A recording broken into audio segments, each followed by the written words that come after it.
My next guest testified on Capitol Hill about anti-free speech policies on college campuses. Roll tape. Those students face an ever-growing, ever-present threat on campuses. That is, administrators working to chill and silence their speech. Our universities are failing miserably at the one thing they are being paid exorbitant amounts to do. They are failing to educate students. All right, that was Cherise Trump. She's the executive director of Speech First, and she joins me now. Cherise, here's where I'm coming from. I sense the tide is turning or beginning to turn on our universities. Look at the outrage that still follows the Stanford Law School debacle. It's still in the headlines today. Tide turning? What do you think?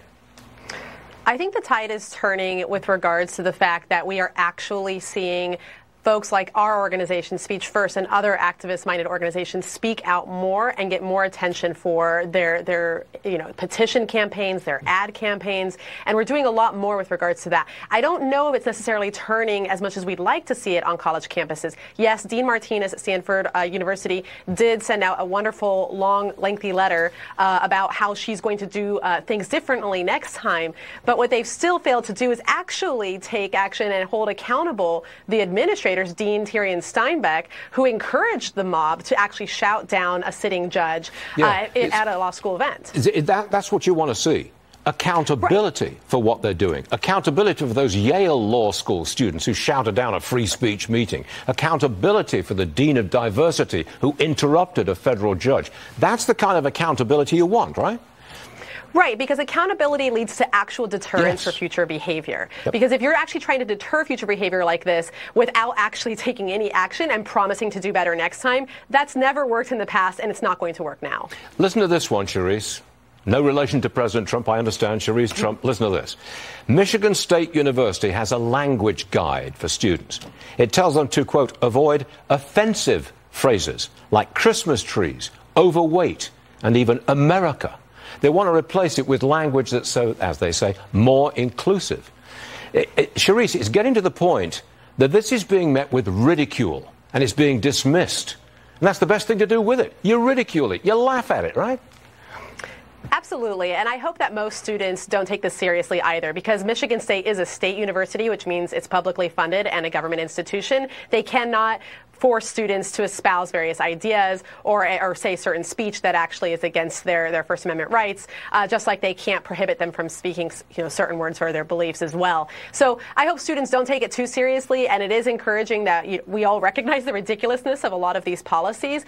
But the scary thing is these DEI offices are clearly attempting to control, because once you control speech, you are controlling someone's thoughts, right? So that is what they're trying to do here. And you're also controlling the people who will in future work in our corporations and will shape the intellectual straitjacket which these corporations are assembling.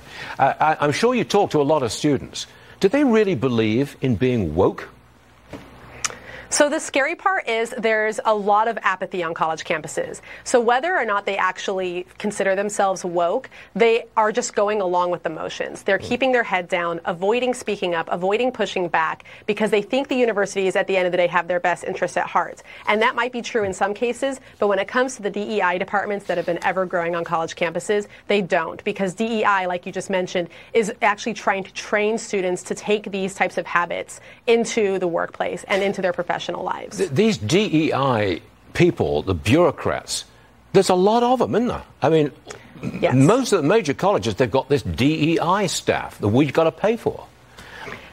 Yes, a lot of universities have even more administrators. Just when you're thinking about giant bureaucracies, they have more administrators than professors, and in some cases more than students. So that's something to be disconcerted about in one regard. But then you have the DEI departments, which are the largest and fastest growing departments on college campuses today. And these DEI, right, they espouse woke ideology. They want students to look at each other through the lens of identity politics. They want students to only see each other as a race or as a gender or a sex. They do not want students to actually be in this as a sense of fellowship when they're actually all trying to get through the next 4 years together. They want students to report on each other and to accuse each other of harassment and microaggressions and trigger warnings. So these are the types of ideas that DEI departments are espousing and pushing on students. Cherise, you are doing God's work in the devil's kitchen. I kind of like that. Cherise Trump, no relation. Thanks very much for joining us, Cherise. Come back soon. Thanks like for this having story. me. Thank you very much. Yeah.